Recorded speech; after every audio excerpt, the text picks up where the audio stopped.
الحمدللہ رب العالمین والعاقبۃ للمتقین والصلاة والسلام علی اشرف الانبیاء والمرسلین۔ آج ہم آپ سے میت کو غسل دینے کا طریقہ شیئر کریں گے تاکہ جس کا بھی کوئی قریبی فوت ہو اس کے لیے بہتر یہ ہے کہ وہ خود اپنے میت کی تجہیز و تکفین کا اہتمام کرے، اس کو غسل خود دے۔ سب سے پہلے حدیث مبارکہ آپ سے شیئر کرتے ہیں کہ غسل دینے کی فضیلت کیا ہے۔ رسول اکرم صلی اللہ تعالیٰ علیہ وسلم نے ارشاد فرمایا کہ جو کسی میت کو نہلائے، کفن پہنائے، خوشبو لگائے اور پھر اس کا جنازہ اٹھائے، پھر نماز جنازہ پڑھے، اور جو بات اس کو اس میں کوئی ناقص نظر آئے، کوئی عیب کی، اس بات کو چھپائے، تو سرکار نے فرمایا یہ گناہوں سے ایسے پاک ہو جاتا ہے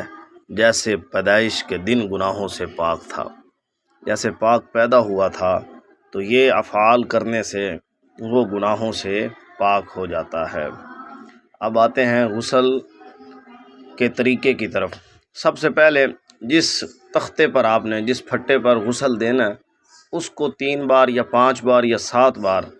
طاق عدد میں اس کو اگر بتیوں سے ایک بار دھونی دے دیں، اور پھر اس کے بعد میت کو اس پر لٹائیں جیسے قبر میں رکھا جاتا ہے۔ ناف سے لے کر گھٹنوں تک، میت کے ناف سے لے کر گھٹنوں تک کوئی ایسا موٹا کپڑا اس کے اوپر ڈالیں کہ جس سے دوران غسل اس کا سطر نظر نہ آئے۔ جب آپ ناف سے گھٹنوں تک اس کا یہ سطر چھپا دیں گے، اس کے بعد پھر اس کے کپڑے نرمی کے ساتھ اتار لیں اس کے جسم سے۔ پھر اس کے بعد اس کو سب سے پہلے جس نے غسل دینا وہ اس کو استنجا کروائے دونوں طرف، اور پھر اس کے بعد اس کو وضو کروائے۔ اب میت کا وضو کیسے کروائے گا کہ اس کا منہ دھوئے، پھر اس کے بعد کوہنیوں سمیت دونوں اس کے ہاتھ دھوئے اور بازو دھوئے 3 بار، اور پھر اس کے سر کا مسح کرے، پھر 3 بار اس کے دونوں پاؤں دھوئے۔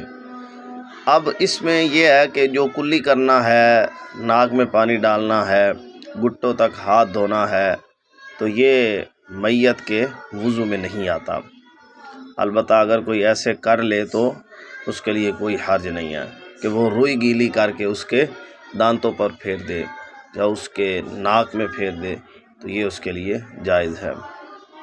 اس کے بعد پھر اب جب اس نے اس کو لٹا دیا، پہلے دھونی دی، پھر اس کو پھٹے پر لٹایا، پھر اس کے بعد اس نے اس کو استنجا کروایا، پھر اس کا منہ دھویا، پھر کونیوں سمیت بازو دھوئے، پھر سر کا مسح کیا، پھر پاؤں دھویا۔ اب اس کے سر یا داڑھی کے بال دھوئے،